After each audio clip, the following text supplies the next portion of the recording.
Bonjour à tous et bienvenue pour ce nouveau numéro du podcast Ma Ligue 2. Au programme aujourd'hui, un entretien avec Victor Lobry, le milieu de terrain de Pau. Et puis on recevra également Emmanuel Davila, qui est journaliste au site lesviolets.com pour évoquer avec lui toute l'actualité du TFC. Et puis comme chaque semaine, il y aura l'effet marquant et puis le traditionnel quiz pour terminer. Aujourd'hui avec moi, deux des trois membres de l'équipe Ma Ligue 2, Dorian Wemmel et Philippe Dechter. Salut messieurs. Salut. Salut. Vous allez bien? Vous êtes en Très forme? bien. Très très bien. C'est Petit bon. week-end de Coupe de France qui se Et- termine. Ouais, et ben super. On va pouvoir attaquer tout de suite, attaquer fort avec vos faits marquants. Et Dorian, puisque tu parlais de la Coupe de France, on va commencer par toi, parce que tu étais au stade ce week-end, tu étais à Valenciennes et tu voulais nous parler de ce match entre Valenciennes et Metz. Ouais, malheureusement, c'était un match bonus pour Valenciennes. Olivier Guégan, ça lui tenait à cœur de réussir un parcours, d'essayer d'éliminer une deuxième Ligue 1 après Reims au tour précédent. Et on a vu une bonne équipe de Valenciennes en début de match. Et j'espère pour VA que ce match va pas leur coûter trop cher parce qu'au final, ils perdent 4-0. Alors honnêtement, le score est un peu anecdotique parce que Metz était un petit cran au-dessus et surtout en deuxième période, on a senti qu'on a préservé certains joueurs pour le championnat, ce qui est tout à fait logique. Donc voilà, on va dire que le score est sévère, je pense, par rapport au contenu de VA. Mais c'est surtout qu'ils ont perdu Baptiste Guillaume sur blessure. Voilà, derrière la cuisse, il avait une petite sciatique. Donc visiblement, rien de bien méchant. On l'a plus sorti en première période par précaution que pour une grosse blessure. Mais quand même, j'espère que pour lui et pour Valenciennes, qui sera disponible pour le prochain match de championnat. Parce que c'est quand même le meilleur buteur du club. Même s'il a manqué le penalty d'entrée de jeu contre Metz, voilà, j'espère aussi que ça va pas entamer sa confiance, mais bon, je pense qu'il saura s'en remettre, c'est pas dramatique. Et puis Olivier Guégan qui a été expulsé aussi par Madame Stéphanie Frappard qui arbitrait cette rencontre. Voilà, c'est toujours la même chose. Honnêtement, le deuxième penalty pour Metz, donc c'est pour ceux qui n'ont pas vu du tout suivi le match, il y a eu 3 penaltys en première période. Donc un penalty pour Valenciennes au bout de 4 minutes, un penalty pour Metz au bout de 6 minutes et un deuxième penalty pour Metz, voilà, autour de la 35e. Et honnêtement, c'est un tacle de Van de Nabil qui est hyper propre sur le ballon. On voit le ballon qui change complètement de trajectoire, qui part en corner. Voilà, un tacle engagé, mais en même temps, on peut pas tacler sur la pointe des pieds non plus. Bon, bref, vraiment rien de dingue. Et deuxième penalty pour Metz, franchement, ça paraissait hyper sévère. Évidemment, Olivier Guégan qui a contesté, il s'est tout de suite pris. Il a pris 2 cartons jaunes, hein, il n'a même pas pris un rouge direct. Donc ça devait même pas être des contestations virulentes, mais c'est juste que voilà, les arbitres, ils aiment bien faire régner la loi et peut-être parfois un peu au-delà du. Enfin, je pense qu'on peut comprendre qu'un entraîneur soit un peu énervé, agacé après un penalty qui est assez litigieux. Pour en plus aller lui mettre un carton rouge. Enfin, voilà, franchement, c'était un peu dommage. Donc, c'est un peu mon fait marquant du week-end. Valenciennes qui avait battu Toulouse en semaine, qui s'est bien relancé qui a gardé l'espoir du top 5. Hein, ils sont à 8 points, donc ça va être difficile, mais pas impossible. Donc, j'espère que cette défaite 4-0 et avec la petite blessure de Baptiste Guillaume et l'expulsion de Guégan, ça va pas casser une dynamique entre guillemets.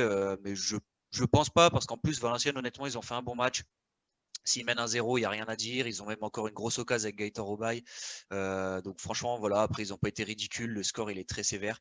Donc voilà, j'espère juste que pour Valenciennes, que cette lourde défaite 4-0 ne va pas trop les contrarier pour la suite du championnat. Philippe, toi, tu voulais nous parler du TFC, je crois. Ouais, parce que Toulouse était le premier club engagé en Ligue 2, c'était vendredi soir À Aubagne. à Aubagne, enfin à Martigues en fait le match, Ouais, mais c'était contre contre Aubagne. Aubagne, effectivement, un club de N2. Sur le papier, Toulouse était supérieur. Le coach Garand a quand même fait tourner une partie de l'effectif, mais moi j'ai vraiment bien aimé ce qu'a fait Toulouse. Pour le coup, c'était respect total de la compétition, respect total de l'adversaire.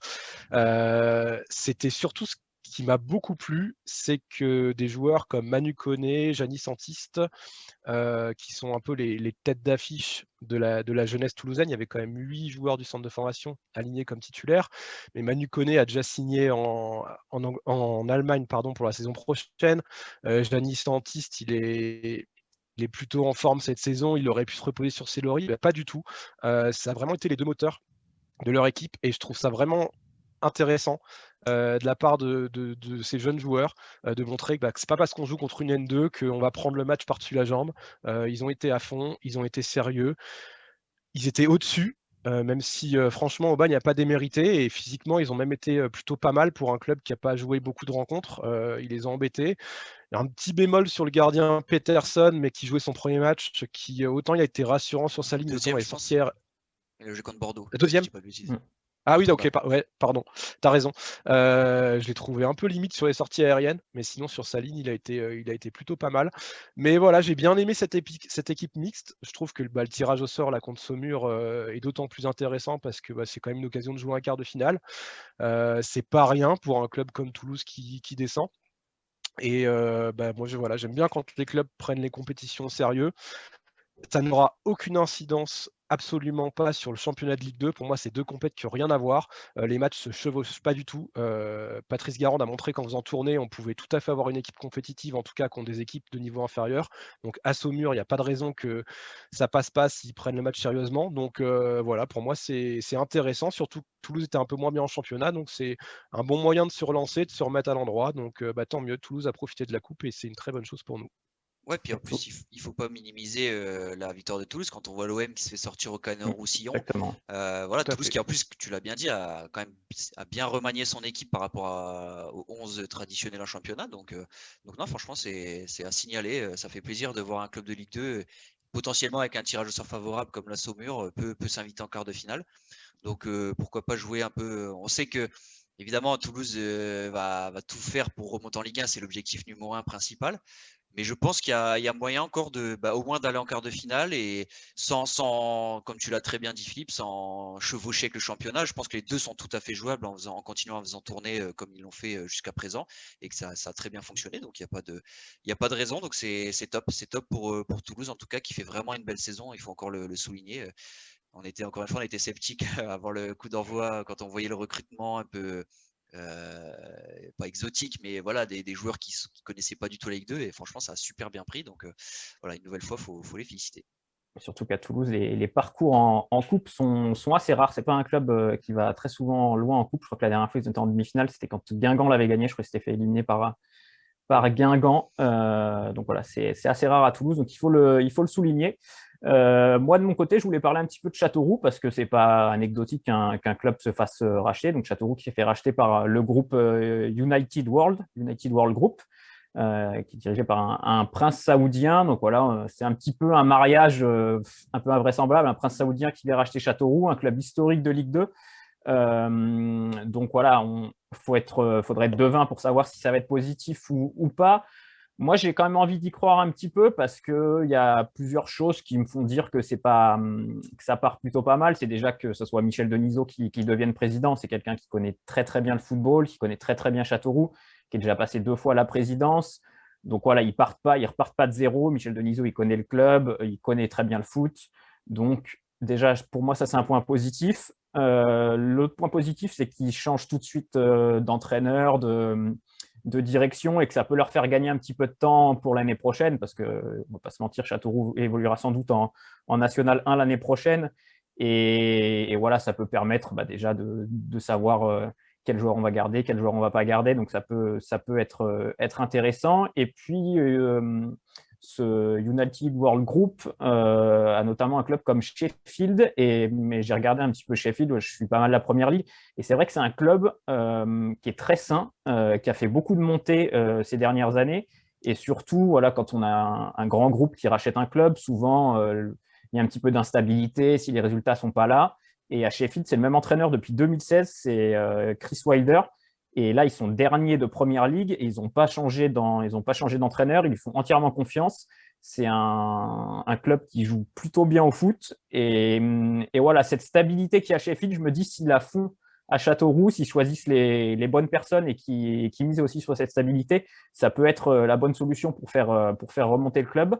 Bon, après, le choix de Marco Simone, si Marco Simone devient bien entraîneur, bon, je suis un peu plus sceptique parce que il m'a jamais convaincu vraiment tant que ça en tant que coach. Mais bon, voilà, c'est à voir. Et je pense que pour les supporters de Châteauroux, vu la situation dans laquelle ils sont, il y a quand même des petits motifs d'espoir. Donc, je ne sais pas ce que vous en pensez, mais j'ai envie d'y croire un petit peu. Bah, déjà, ce qui est positif, c'est que l'achat a été officialisé, le rachat du club a été officialisé, alors qu'effectivement, il y a une grande menace de relégation. C'est déjà un point qu'on aurait pu craindre, c'est que un groupe comme ça aurait pu dire oula, nous on est intéressés, mais par contre en dessous de la Ligue 2, ça fait un trop gros chantier pour nous, on veut pas s'engager. Là, ça y est, ils sont engagés officiellement. Le communiqué est tombé tout à l'heure, donc déjà c'est un point positif. Ça montre que c'est pas du vent. Après pour Marco Simone, je te rejoins, j'attends de voir parce que c'est vrai que ces passages à Laval et Tours en Ligue 2, ils nous ont jamais vraiment convaincus. Après, à Monaco, quand il avait fait l'intérim, la première saison de Ligue 2, franchement, ça avait pas été trop. Ça a été pas mal. Il avait sauvé le club, hein, mine de rien. Il avait pas mal relancé le club à l'époque. Moi, je suis C'était il tous y a les 10 matchs ans de quand même. Monaco. Ouais, non, mais je veux dire, voilà, il a pas fait que du mauvais non plus en Ligue 2. Il avait quand même réussi. Et à l'époque, il était totalement inexpérimenté pour le coup à Monaco. Tu vois, il est arrivé.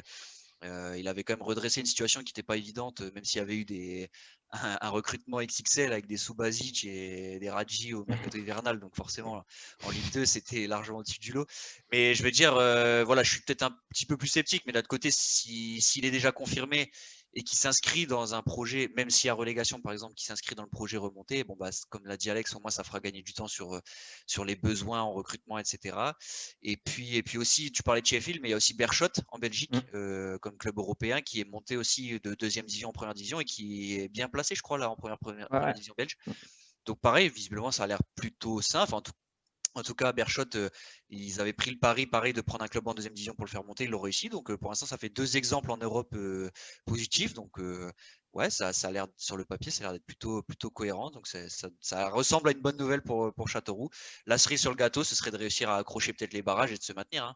C'est pas encore impossible, ils ont que 6 points de retard.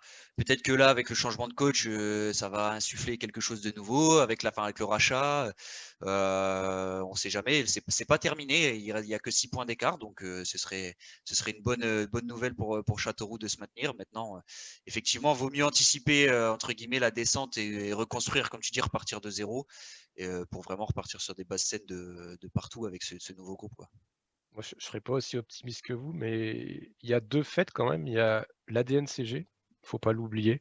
On ne sait jamais ce qui peut se passer là en fin de saison. Et bah, pour le coup, Châteauroux, le fait d'avoir un investisseur comme ça solide, bah, ils sont déjà tranquilles vis-à-vis de l'ADNCG, ce qui n'est pas le cas d'autres clubs, hein. Je pense à Dunkerque, même Pau, c'était pas si simple. Donc il y a peut-être aussi des places à grappiller comme ça.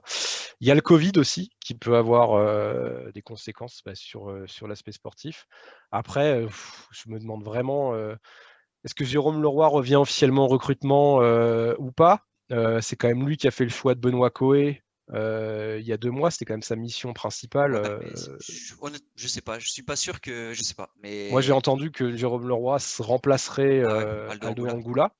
Angoula. Jérôme Leroy, Michel Denisot. Enfin, Ouais. en fait, j'ai l'impression qu'on tourne un peu en rond. Que c'est toujours un peu les mêmes personnes et qu'au final, Jérôme Leroy a fait du très bon boulot par Non, moment, il mais faut c'est le dire ça. aussi. Non, Et mais il y a eu des, le problème, c'est qu'en fait, Jérôme Leroy a fait du bon taf, mais tous les ans, il part. Enfin, en il y a fait, fait il y a eu il du bon vient, taf, il il y a eu des part, il ratés vient, il aussi. part. Oui, Ouais, voilà. non, mais tu vois, il vient, il part, il vient, il part. Donc, en fait, forcément, tu peux pas, enfin, tu peux pas construire entre guillemets sur la durée si tous les ans tu reviens, tu t'en vas, tu reviens, tu t'en vas. Enfin, c'est compliqué, C'est quoi. ce qui Forcément qu'il y a des m'inquiète un peu. ratés. Forcément qu'il y a des ratés quand tu fais des one shots comme là, on lui a dit, bah, t'as un mois pour trouver un coach. Bah, forcément, c'est pas les conditions idéales. Tu vois, au bout d'un moment, il fait ce qu'il peut, Enfin, quoi. Donc, oui, bon, bah ouais, c'est ça. il y avait peut-être d'autres choix aussi, je sais pas. Mais Ouais. Bah, en tout cas, c'est lui qui avait pris Nicolas Usaï et pour le coup, c'était un pari gagnant. Tu vois, oui, mais est-ce qu'il fallait deux se bonnes séparer de saisons. Nicolas Ouzet? Enfin voilà, je sais pas. En fait, j'y vois pas plus clair, mais peut-être qu'on y verra aussi plus clair dans les prochains jours à Châteauroux et ça peut peut-être aider. Vous avez raison d'un côté sportif, on ne sait jamais, ça peut peut-être rebooster la fin de saison. Ouais, l'avenir nous dira si c'est un impact immédiat ou pas ce rachat du club. Écoutez, merci pour vos faits marquants, messieurs. Et puis maintenant, on va accueillir notre invité. Et on reçoit tout de suite notre invité Victor Lobry, le milieu de terrain palois. Bonjour Victor, merci d'être avec nous pour ce podcast. Bonjour, merci à vous. Victor, avec toi, on va évoquer bien sûr la bonne passe de ton club de Pau et puis aussi parler un petit peu de toi. Et justement, on se disait entre nous que tu es une des révélations de ce début de saison, de cette première partie de saison de Ligue 2. On te connaissait assez peu puisque tu as évolué l'année dernière dans le championnat national. Est-ce que tu peux un petit peu nous évoquer ton parcours avant ta signature à Pau? Ouais, donc j'ai été formé pendant une dizaine d'années au Stade de Reims. Ensuite, j'ai rejoint Limoges en National 2 quand j'ai pas été conservé au Stade de Reims. J'ai continué après mon parcours en signant à Tours en National 1 et ensuite à Vranches pour atterrir à Pau cette saison. Ouais. Et donc, personnellement, cette adaptation à la Ligue 2, ça s'est fait très rapidement et très bien, puisque tu réalises de très bonnes performances avec Pau. Tu as immédiatement trouvé ta place dans ce championnat. Ouais, non, ça a été, on va dire que j'ai bien été accueilli dans un premier temps par l'équipe. Voilà, c'est une équipe aussi qui découvrait pour la plupart la Ligue 2. Donc, je pense que l'adaptation a été facilitée aussi par ça. Et puis, voilà, comme moi, j'ai monté les marches une par une, je pense que je me suis adapté petit à petit. Et puis, c'est une suite, quoi, voilà. Hmm. C'est Dorian, ce qui vas-y. fait la beauté en Ligue 2, c'est qu'on a beaucoup de joueurs qui n'ont pas forcément été conservés dans leur centre de formation. Alors toi, c'était au Stade de Reims en l'occurrence, qui derrière voilà, connaissent des clubs en National 2, relancent leur carrière et puis petit à petit reviennent en Ligue 2. C'est un bel exemple, en tout cas, de voir que ben, même si on ne perce pas forcément dans son club formateur, avec le travail et les années, on parvient à atteindre le monde professionnel comme c'est ton cas. Donc j'imagine que tu apprécies beaucoup d'avoir rejoint Pau pour découvrir la Ligue 2 et monter un échelon supplémentaire. Ouais, c'est ça. Franchement, je pense que c'est encore plus appréciable quand ça se passe comme ça. Parce que, voilà, on sait qu'on le doit à notre travail. Et voilà, non, comme j'ai pu le dire aussi précédemment, c'est sûr que en National 2, on trouve des très bons joueurs, mais en National 1 aussi, mais même en National 2, franchement, des clubs, des joueurs qui sont reversés de clubs formateurs, comme tu l'as dit avant, mais voilà, qui n'ont peut-être pas eu la chance à un certain moment, mais qui valent le coup d'être remarqués, quoi. Tu avais d'autres propositions, Victor, l'été dernier, en plus de Pau? Il y avait quelques discussions, mais voilà, moi, je suis quelqu'un qui aime bien quand ça se passe dans la fluidité. Donc, on va dire avec Pau, ça a été fluide dès le début. C'était un club qui montait. Moi aussi, je découvrais le niveau. Donc, je pense que tout était réuni pour que ça se passe bien hein, entre le Pau FC et moi, quoi. Le changement de coach, tout ça, ça s'est bien passé finalement, l'adaptation quand même? Oui, parce que bah, moi, je suis arrivé aussi en même temps que le coach. Les premières discussions que j'ai eues, mis à part avec le directeur sportif, c'était avec le coach. Donc, le club me voulait, le coach aussi. Donc, il fallait attendre d'abord la signature du coach pour poursuivre les discussions plus précisément. Mais voilà, j'ai été voulu par le coach aussi. Donc, moi, j'ai pas eu de problème avec ça. Et pour parler justement un peu plus du collectif palois, en ce moment, vous êtes dans une plutôt une bonne passe. Vous avez signé 2 victoires consécutives, une contre Le Havre, une contre Châteauroux. On imagine que mentalement, rien que de sortir de la zone rouge, ça a dû faire quand même pas mal de bien au groupe. Ouais, ça fait du bien.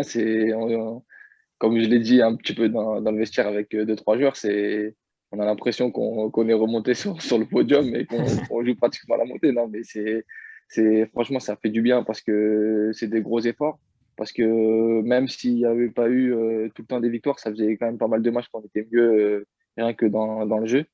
Mais ouais, franchement, je pense que c'est un aboutissement d'un certain travail collectif. Et non, je pense que c'est mérité. À nous de ne pas lâcher maintenant qu'on est sorti de cette zone-là. Et là, récemment, vous avez signé une victoire très importante contre Châteauroux. Vous les avez mis à 9 points. J'imagine qu'avant ce match-là, c'était un peu l'état d'esprit d'un match de coupe, quoi. Il fallait absolument gagner. Il devait y avoir une grosse pression. Ouais, bah, en fait, sur ce match-là, je pense que la pression a été plus du côté de Châteauroux parce Ouais. que s'ils voulaient rester dans la course, même s'ils sont pas morts, mais voilà, et ça aurait été pour eux une victoire très importante. Donc nous, la pression, on se l'était plutôt dégagée en la mettant de leur côté. Nous, voilà, on voulait continuer dans ce qu'on faisait depuis un certain nombre de matchs. Et puis, non, je pense que c'est mérité de sortir de cette zone-là parce qu'on n'a pas lâché et puis on a su de retrouver une nouvelle ressource. Ce qui est intéressant dans le cas du Pau FC, c'est qu'évidemment, bon, tout le club s'est préparé à jouer le maintien en début de saison, comme les promus chaque saison. Mais quand je repense à une période en décembre-janvier où les résultats ne suivaient pas forcément, où bah, je crois que vous avez même été lanterne rouge à un moment donné, ou pas loin. Et là, ce qui est fort, c'est que, comme tu l'as dit, personne n'a lâché, que ce soit le coach, les dirigeants, les joueurs, et petit à petit, vous avez su remonter la pente. Donc ça, c'est vraiment fort en Ligue 2 parce qu'on sait que ça peut aller très très vite. Quand on est dans une mauvaise spirale, c'est toujours difficile d'en sortir. Et là, voilà, petit à petit, vous avez su construire votre remontée au classement collectivement surtout. Ouais, c'est ça, c'est qu'on s'est, avec le staff et tous les joueurs, on s'est mis un petit peu dans notre bulle. On s'est calé des objectifs sur les matchs à venir. Les matchs, on les a pris les uns après les autres. Et puis voilà, comme on a réussi à aller de l'avant, de prendre des points assez rapidement après les quelques matchs, franchement, où il n'y avait pas de contenu, on n'avait pas de résultats, donc fallait repartir sur de nouvelles bases. Mais voilà, personne n'a lâché. Chaque joueur, je pense, s'est un peu plus fondu dans le collectif. Et puis aujourd'hui, on s'en sort parce qu'on est une équipe et un collectif plus fort qu'avant, quoi. Et ces deux victoires, elles coïncident aussi avec le retour au Noostecamp. Enfin, alors je vais dire retour, toi tu l'avais pas connu du coup, puisque Ouais, non. enfin, en tout cas, peut-être que tu y as joué avec Avranches. Ouais, Je sais pas si tu as eu le temps de jouer avant l'arrêt des championnats. ouais, si j'y ai joué. Mais bon, ça doit jouer, ça a joué. Tu l'as senti quand même s'il n'y a pas de public, que le fait que peut-être voilà, c'est vraiment le stade du Pau FC où il y a une superbe saison l'année dernière. Est-ce que tu as senti quand même un regain d'intérêt enfin voilà, autour du stade, quoi? Non, ouais, carrément. De toute façon, même si j'y ai joué que en tant qu'adversaire, donc une fois avec Tours, une fois avec Avranches, mais voilà, on sent que c'est un peu voilà, la maison du club, quoi. On a nos vestiaires d'entraînement qui sont les mêmes que ceux du match, donc voilà, on est chez nous, quoi. Donc non, franchement, je pense que ça fait du bien de retrouver ce stade.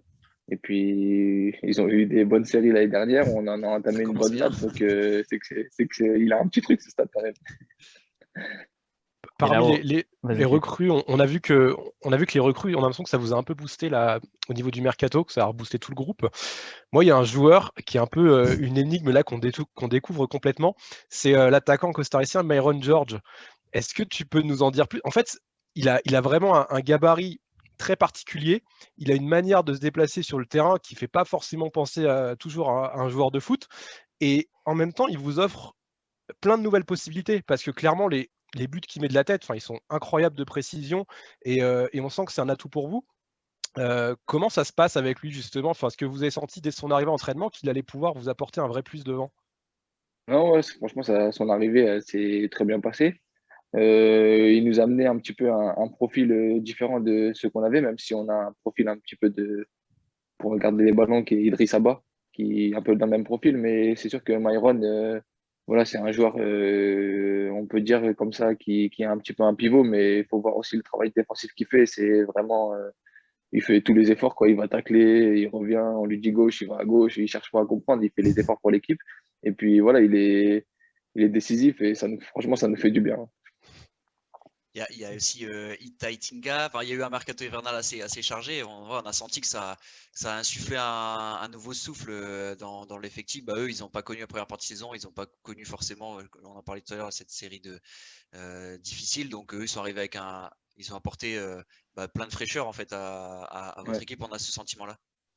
Ouais, c'est un nouvel élan. C'est même, on a Diarra au milieu qui Oui. nous apporte un peu plus de précision dans la relance, tout ça. Donc, non, franchement, je pense que l'effectif, il a gagné en qualité avec les recrues. Et puis, voilà, la concurrence, dans tous les cas, quand elle est saine, ça apporte toujours quelque chose de bien. Nous, voilà, tout le monde a assuré aussi son niveau. Et comme je l'ai dit tout à l'heure, ouais, c'est le collectif qui a grandi parce que nos qualités, on les a toujours eues individuellement. Donc, voilà, c'est se fondre dans un collectif et puis tous tirer dans le même sens qui nous a fait retrouver les victoires. Et là, samedi, après des matchs un petit peu contre des équipes plutôt de la deuxième partie de tableau, vous attaquez un gros morceau. Vous allez à Grenoble, vous jouez aussi Clermont, Toulouse en deuxième partie de saison. Déjà, Grenoble, comment tu l'imagines ce match? Toujours compliqué d'aller au Stade des Alpes. Oui, c'est sûr que ben, contre eux au match aller, on avait senti une équipe très bien organisée.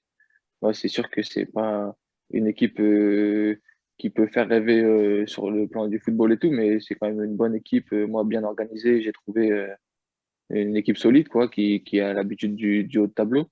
Donc ouais, un déplacement pas facile, mais voilà, nous en ce moment on est en confiance, on est plus dans les mêmes dynamiques qu'en fin d'année civile. Donc voilà, nous on va se concentrer déjà sur notre bloc défensif qu'on a retrouvé et qui nous a permis de prendre des points et puis on jouera les coups comme on le fait en ce moment, quoi. Et toi, avec ton œil un peu neuf sur la Ligue 2, tu as joué contre déjà toutes les équipes lors de la phase aller. Euh, Quelle est l'équipe qui t'a le plus impressionné dans ce championnat, en haut de tableau notamment? Moi, l'équipe qui m'a le plus impressionné personnellement, je pense que c'est Clermont. Voilà, parce qu'ils apportent quand même quelque chose de différent. pas un style de jeu qu'on a l'habitude de voir ces dernières années en Ligue 2. Moi, je regardais ça à la télé quand j'étais à Limoges en National 2 ou même après en National 1. Je regardais la Ligue 2 à la télé et c'est vrai que petit à petit, on a vu des styles un peu plus football s'imposer, mais je pense que Clermont domine dans ce domaine-là. Après, il y a une équipe aussi comme Troyes qui, voilà, avec un système de jeu pas habituel, qui arrive à s'imposer. Donc, non, franchement, pas mal de bonnes équipes cette saison. Je pense que c'est plaisant à voir le championnat de Ligue 2. Donc, non, tout le monde a y gagné en visibilité et puis en plaisir, quoi. Donc, c'est cool. Et justement, en parlant de plaisir, tu en donnes beaucoup à tes attaquants. 6 passes décisives déjà cette saison pour toi. C'est vrai que quand on se penche sur l'effectif, on ressort souvent les buteurs ou le gardien dans une équipe. Et c'est vrai que nous, on s'est dit, on aimerait bien inviter Victor parce que voilà, 6 passes décisives, on le dit, tu découvres la Ligue 2 cette saison.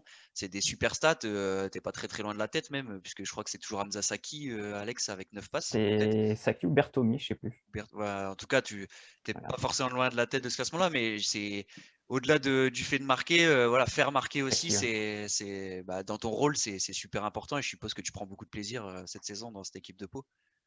Ouais, non, c'est ça. Franchement, c'est beaucoup de plaisir d'être passeur. Moi, on me reproche souvent de ne pas frapper ou de tout le temps chercher la dernière passe, mais moi, c'est comme ça que je conçois le foot, mais surtout le rôle de milieu de terrain. On est là on a un rôle d'équipe et puis voilà, si on peut faire marquer nos attaquants et tout, ça me fait plaisir. Donc, ça correspond aussi un peu avec le regain d'efficacité qu'on a offensivement. Donc, franchement, moi, je suis content. Sur le terrain, tu te considères plus comme numéro 10 ou plutôt numéro 8 relayeur? Comment cette saison, quel est ton rôle en fait dans le système de Didier Tolo? Bah, là, avec le coach et son système, c'est vrai que depuis maintenant, ouais, on va dire 4-5 mois, je joue plus quand même en numéro 10. De base, je pense que je suis plus un relayeur de par mon volume de course, mais ouais, ça me va bien de découvrir la Ligue 2 avec ce poste-là qui m'offre un peu de liberté. Donc, ouais, je peux me déplacer un petit peu où je veux et puis ça me correspond bien. Donc ouais, c'est une bonne chose pour moi et pour l'équipe, quoi. Bon, maintenant, il reste plus qu'à marquer, quoi. T'as pas encore débloqué le compteur en Ligue 2, donc il y a déjà 6 passes. Faut au moins un petit but là avant de finir la saison, histoire de bien savourer cette année, quoi, avec le maintien. Ouais, non, ouais, c'est sûr que si on a le maintien et que je mets un ou deux petits buts, ça me ferait plaisir. Mais si je peux faire plus de passes D que de buts et que ça nous apporte le maintien, je signe tout de suite. En tout cas, c'est tout ce qu'on te souhaite, Victor. C'est tout ce qu'on souhaite à l'équipe de Pau. Merci beaucoup de nous avoir accordé un petit peu de temps pour ce podcast. C'était très sympa. Et puis nous, maintenant, on va parler du Toulouse Football Club. Salut, Victor. Merci. Salut, à bientôt. Au revoir. Salut. Merci beaucoup, Victor. Salut. Et on reçoit maintenant Emmanuel Davila, qui est rédacteur sur le site lesviolets.com, un des sites de référence sur l'actualité du TFC. Salut Emmanuel et merci d'être avec nous pour ce podcast. Merci à vous. Le TFC a gagné vendredi en coupe contre Aubagne à Martigues 2-0. Bonne nouvelle, après une défaite en championnat à Valenciennes, la coupe finalement ça peut être un beau petit objectif de fin de saison en plus par rapport à la montée pour le TFC. Ouais, c'est un peu inattendu parce que le format de la coupe est un peu particulier. On en attendait franchement rien. Et finalement, comme il n'y a pas les matchs de réserve, ça permet aussi de voir des joueurs qu'on ne voit pas cette année. Et on a la chance d'avoir un effectif, on va dire, relativement fourni, en tout cas avec des jeunes intéressants. Et ça nous permet de les voir. Et là, en plus, on est tombé à nouveau sur sur le petit poussé hier pendant le tirage, Saumur. Donc ça permet d'imaginer un quart de finale. Et là, ça commence à devenir intéressant à partir du quart de finale, quoi. Ouais, surtout qu'au TFC, les parcours en coupe, c'est pas toujours, c'est pas très souvent qu'il y a des belles épopées. Donc, ouais, on imagine qu'il y a quand même un petit peu d'attente autour de cette compète. Ouais, on a des mauvais souvenirs. Et même l'an dernier, déjà, on avait perdu contre Saint-Privé-Saint-Hilaire. C'était le dernier match de Comboiré avant qu'il se fasse. C'était le premier match de 2020. Ça partait déjà très mal. On n'a plus jamais gagné depuis après en Ligue 1. Mais ouais, on va voir ce que ça donne. On ne va pas dire qu'on en attend énormément chez les supporters, mais forcément, au fur et à mesure, à force d'engranger les victoires, là, je crois que ça fait déjà 3 victoires dans la compétition. Mais après, on est seulement en 8e, donc c'est encore un peu loin. Mais ouais, c'est vrai que ça permet aussi de se retrouver une petite dynamique parce que les dernières semaines ont été un peu plus compliquées en Ligue 2. Ouais, justement, en Ligue 2, en ce moment, c'est un peu plus irrégulier. Le dernier match, c'était une défaite à Valenciennes. Comment t'expliques que Toulouse, voilà, que beaucoup voient comme à juste titre, comme une des meilleures équipes de Ligue 2, vraiment une grosse machine, et parfois un peu de mal à enchaîner. Comment t'expliques un peu cette irrégularité du moment? Et je pense qu'on a fait une super. On a eu un début d'année terrible au niveau du calendrier. On l'a très bien géré jusqu'à ce match de Serre qui était le dernier de la série, je crois, Ouais. de notre série infernale. Et là, on est tombé contre une bonne équipe de Serre, pour le coup, qui est restée sur un match très compliqué contre Clermont, il me semble, la semaine d'avant. Et là, on a perdu notamment tactiquement. Et après, je pense que ce qui explique les quelques défaites là, récentes et les performances moyennes en général, c'est aussi une certaine fatigue, un manque de fraîcheur physique. Je pense pas que le problème soit mental, mais je pense que physiquement, on a eu, à mon avis, Garand a pêché un peu parfois dans le turnover de l'effectif, notamment au milieu, où je pense qu'on aurait pu voir davantage Koné. Là, on a des joueurs qui tirent la langue comme De Jaegereux. Et en l'occurrence, c'est vraiment un cadre de l'équipe. Donc, quand ça se passe comme ça, quand les cadres tirent un peu moins l'équipe vers le haut, on voit davantage les faiblesses de l'équipe qu'on connaissait déjà, et en particulier la fébrilité de la défense. On n'a toujours pas trouvé nos trois de derrière. Ça a beaucoup alterné. Je crois qu'on a fait 11 formules différentes, il me semble, depuis le début de la saison. Donc, heureusement, on a une attaque qui est toujours présente et des individualités pour faire la différence. Mais voilà, c'est un peu un moment charnière de la saison, là. On a eu l'impression quand même qu'à un moment, il avait trouvé son 3 de derrière. Et puis, je sais pas, l'arrivée de Devast a un peu tout remis en cause. Alors que finalement, il vous a quand même bien plombé sur au moins 2 matchs, voire 3. Tu pourrais l'expliquer un peu ce changement. Donc moi, je parle Amiens, Gabrielsen, Diakité. Je trouvais que ça marchait vraiment bien. Tu sais pourquoi ça a encore bougé? Ouais, je suis assez d'accord avec toi. Moi, je pense qu'on avait. Moi, j'étais pas pour qu'on recrute un autre défenseur central, mais disons que Diakité a été très irrégulier. Gabrielsen, il a survécu grâce à son statut de capitaine, mais il n'a pas été fantastique non plus. Mais on avait trouvé au moins des automatismes et une relative régularité, même si on est passé au travers quelques fois.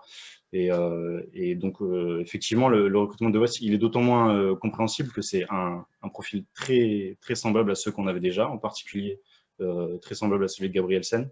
Alors qu'à choisir, dans une défense à 3 comme celle-ci, il aurait peut-être mieux valu recruter un défenseur capable d'avancer sur le terrain, d'être bon à la relance surtout, parce que c'est un profil qu'on n'a pas tellement, à part Rouault, mais qui est peut-être encore un peu pas encore tout à fait mûr pour être titulaire. Donc, je pense effectivement que ça a déstabilisé la défense à 3 et on s'est même retrouvé parfois à avoir Garand complètement modifié ce qu'il avait mis en place, c'est-à-dire Kelvin Amiens avec centre droit, qui est vraiment notre valeur sûre dans cette défense à 3, à peu près la seule vraie valeur sûre.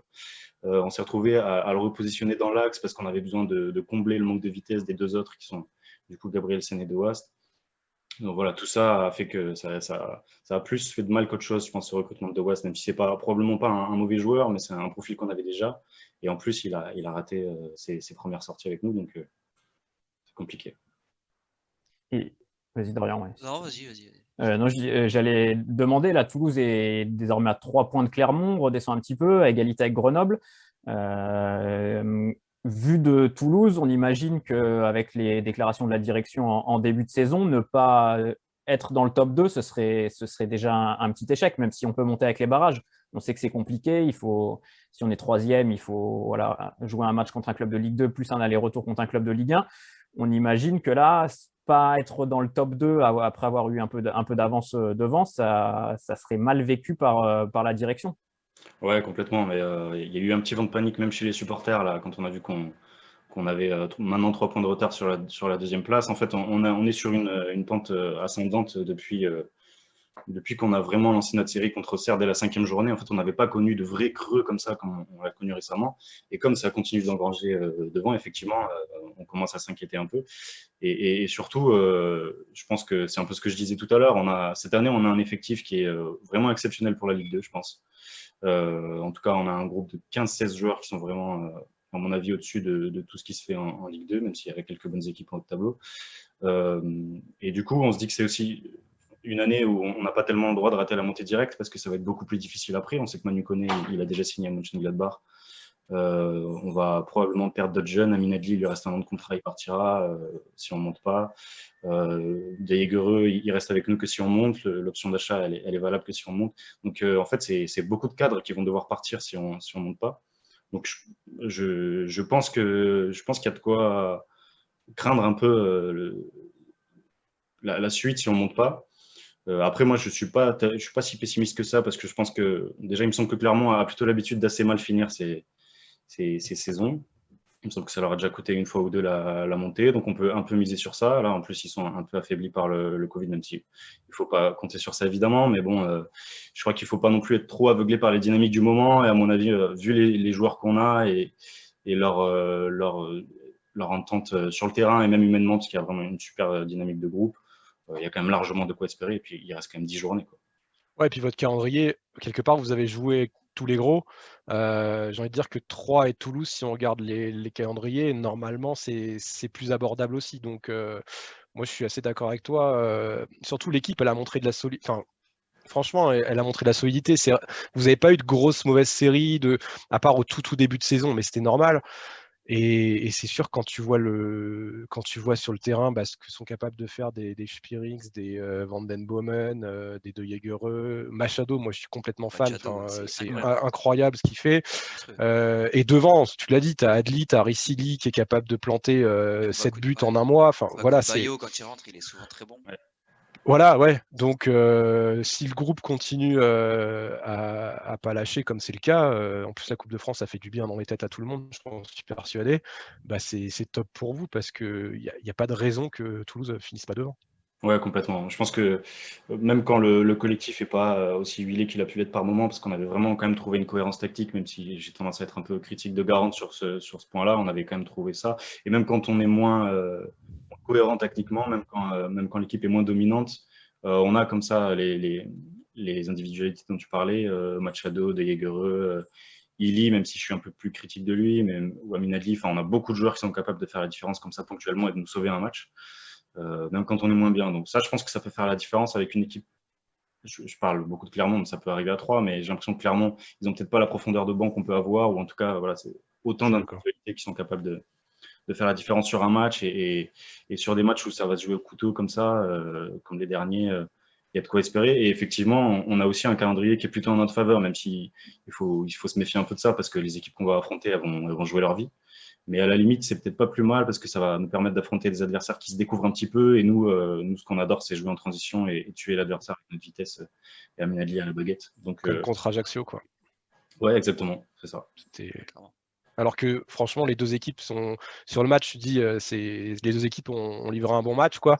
Mais à la fin, il y a 3-0, Toulouse est implacable, quoi. Enfin, c'est là où tu vois la différence entre les deux, quoi. Ouais, c'est clair. Ça ressemble un peu à ce qu'on a fait sur plusieurs matchs. Bon, contre Amiens, c'est un peu différent parce qu'on était vraiment au-dessus. Mais on n'a pas été brillant et pourtant, sur quelques coups d'accélération, voilà, la différence est faite, quoi. Voilà, là, j'ai envie de dire, quand je regarde le calendrier, Chambly, Niort, Nancy, Guingamp, Châteauroux. Ouais. C'est clair que là, c'est le la série, révélateur. quoi. Engrangé, ouais. Du sprint final, tu te dis que là, si tu passes à travers, ça va être compliqué. Donc ouais, il va y avoir une grosse pression là, je pense, dès le match de Chambly, avec un effectif jeune, non, parce que tu as recruté quand même beaucoup de mecs qui est très expérimentés, comme De Jaegereux, Spearings, etc. Mais ouais, ça va vraiment être décisif là, je pense, les 3-4 prochains matchs, il faut faire le plein, quoi. Ouais, complètement. Là, on a quand même grillé quelques jokers. Donc maintenant, si on perd contre ce genre d'équipe, alors que c'était vraiment pas prévu, on peut se faire doubler par Grenoble. Enfin là, maintenant, on est quand même un peu au pied du mur, toute proportion gardée. Mais ouais, mais, je suis pas si inquiet que ça, même si c'est des équipes contre lesquelles on a perdu des points, en l'occurrence sur la première partie de saison, notamment contre Chambly, où on avait fait un match très moyen. On a même failli perdre à la dernière seconde. Donc c'est des matchs un peu pièges, mais je crois que l'équipe elle a quand même pas mal mûri depuis cette période-là de la première partie de saison. Il y a le mois de janvier, février où ça a très bien tourné. Et je pense que là, on aura appris de ça et on sera capable de battre ces équipes-là qui sont quand même nettement en dessous. Je trouve que dans cette Ligue 2, il y a quand même 6-7 équipes de très bon niveau et en dessous, la différence est très nette, quoi. Donc, ouais. Et autre raison d'être optimiste pour le TFC, c'est qu'on a l'impression que le club se structure vraiment bien sous l'impulsion de Damien Comolli. Là, récemment, c'est Brandon McFarlane qui est devenu responsable du recrutement. C'est quelqu'un qui était très coté dans le milieu, qui a un petit peu une technique, entre guillemets, un petit peu novatrice. on sent quand même que Toulouse, même si ce n'est pas certain de monter cette année, c'est que quand vous allez remonter, ce ne sera pas pour juste faire de la figuration. J'ai l'impression que la nouvelle direction veut vraiment faire de Toulouse une place forte du foot français. Ouais. Même si on monte cette année, je pense pas que. Enfin, je sais même que l'objectif du club dès la première saison, ce sera pas d'atteindre la 16e place, ce sera de viser un petit peu plus, peut-être un petit ventre mou. Mais effectivement, alors après, on a un peu de mal à avoir une visibilité sur les objectifs à moyen et long terme parce que on ne sait pas exactement à qui on a affaire. C'est quand même un fonds d'investissement. On avait beaucoup de raisons d'avoir peur au début. Surtout quand on a vu ce recrutement assez cosmopolite avec des joueurs qu'on ne connaissait pas du tout, qui n'étaient pas du tout habitués à la Ligue 2. Bon, finalement, ça se confirme et la technique de recrutement très axée data de Comolli a fait ses preuves. Et effectivement, ce qui est plutôt rassurant, c'est ce que tu disais, c'est que le club s'est vraiment beaucoup structuré, enfin, est en train de se structurer, ça c'est à tous les niveaux, c'est complètement ce qui a manqué sur les dernières années, parce qu'il y avait vraiment un désengagement d'Olivier Sadran et Jean-François Soucas qui n'occupait pas son poste. Donc on est en train de rattraper le retard qu'on avait pris sur les dernières années avec des techniques des méthodes un peu innovantes, on va dire, en tout cas en vogue, et qui ont fait leur preuve cette saison. Donc ouais, je suis curieux de voir ce que ça donnerait en Ligue 1, tout ça, parce que c'est l'étage au-dessus avec une exigence différente. Et donc ouais, j'espère qu'on aura l'occasion de le voir l'an prochain. Juste pour préciser, du coup, Alexandre, là, on parle de Brendan McFarlane, donc il était à Brentford en Championship, et c'est lui qui a recruté notamment Neil Maupay, Julien Janvier, Saïd Benrahma, enfin voilà, des joueurs qui ont explosé derrière. Enfin, il a toujours eu un œil énorme sur la Ligue 2. Enfin, il a toujours, lui, en gros, il a recruté pas mal de joueurs français de Ligue 2 pour l'Angleterre, et ça a toujours bien marché. Donc c'est pour ça aussi qu'il y a une bonne attente autour de lui. C'est pas un inconnu non plus pour nous en Ligue 2, parce que c'est lui qui a, comment dire, pas pillé, mais qui a pris des talents, ouais, qui a pris des talents de la Ligue 2 et qui se sont, il a très bien fait, puisque maintenant, voilà, Neil Maupay ou Saïd Benrahma, ils jouent en première ligue et il les a vendus très cher en plus, il a fait une belle plus-value. Donc ouais, il a prouvé qu'il avait ce flair, en tout cas sur des joueurs pas forcément très cotés de base, mais qu'avec un projet bien défini, on peut faire progresser. Et moi, j'imagine que ça, c'est une synergie à trouver derrière entre Damien Comolli, Brendan McFarlane et puis surtout Patrice Garande, hein, qui s'y a monté, sera confirmé et doit, au-delà de la saison en cours, aussi imprimer une patte sur ces joueurs-là, les développer, ces jeunes joueurs pour les faire progresser, quoi. Ouais, et sur le profil de McFarlane, c'est relativement surprenant parce qu'effectivement, comme tu le disais, c'est quelqu'un qui a beaucoup prospecté en France, et notamment en Ligue 2. Et nous, justement, sur notre premier mercato, on avait plutôt fait l'impasse sur les divisions françaises, donc c'est assez étonnant. Mais là, on a déjà commencé un peu à amorcer ce virage-là parce qu'on a recruté Cléry Cerbère, il s'appelle, si je ne dis pas de bêtises, qui est 7 pour l'instant. Ouais. Voilà, donc ça peut être le signe d'une première amorce de changement vers un recrutement plus français. Et je pense qu'on en aura besoin à terme parce que sur le long terme, c'est quand même compliqué de refaire ce recrutement à chaque fois et de penser que ça va marcher parce que de dynamique de groupe, ne serait-ce que de langue, c'est plus risqué. On va pas se mentir, franchement, un tel taux de réussite sur des joueurs aussi cosmopolites, c'est du jamais vu en Ligue 2. Franchement, les exemples qu'on avait, alors c'était sans doute beaucoup moins bien ciblé avec les datas et c'est pour ça que ça n'avait pas marché. Mais si je me rappelle, par exemple, il y avait Metz il y a quelques années avec un entraîneur belge dont j'ai oublié le nom. Mais je me souviens qu'ils avaient fait un recrutement très cosmopolite, ça n'avait pas marché du tout. Ils avaient pris Philippe Inchberger. José Riga. Ouais, José Riga, et ils étaient montés avec Philippe Inchberger. Au final, ils étaient revenus à du traditionnel, à du recrutement made in Ligue 2 et ça avait très bien marché. Donc ouais, là, c'est vrai qu'avec des Machado, des Illy, des mecs qu'on connaissait pas du tout, voilà, après Spirings Van de Boomen de Jaeger, quand même, ils avaient un peu plus de références en Europe, mais c'est vrai que des Machado, des Illy, c'est top. Et effectivement, il n'y aura peut-être pas à chaque mercato une telle réussite, un tel taux de réussite. Enfin, ou alors, c'est clair que là, c'est l'expertise, elle est totale parce que c'est impressionnant ce qu'ils ont su créer en si peu de temps. C'est surtout ça, en fait. Quand tu vois le temps d'adaptation, enfin, tu as l'impression que chaque joueur est arrivé, boum, tout de suite, a été efficace, quoi. Et c'est ça qui était impressionnant cette saison à Toulouse, quoi.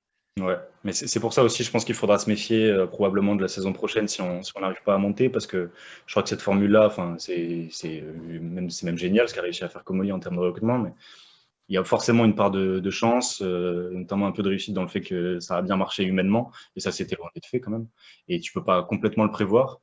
Donc je pense que si on refait ça, on risque. Il y a forcément une année où ça va moins bien marcher, ça ne sera pas toujours aussi brillant.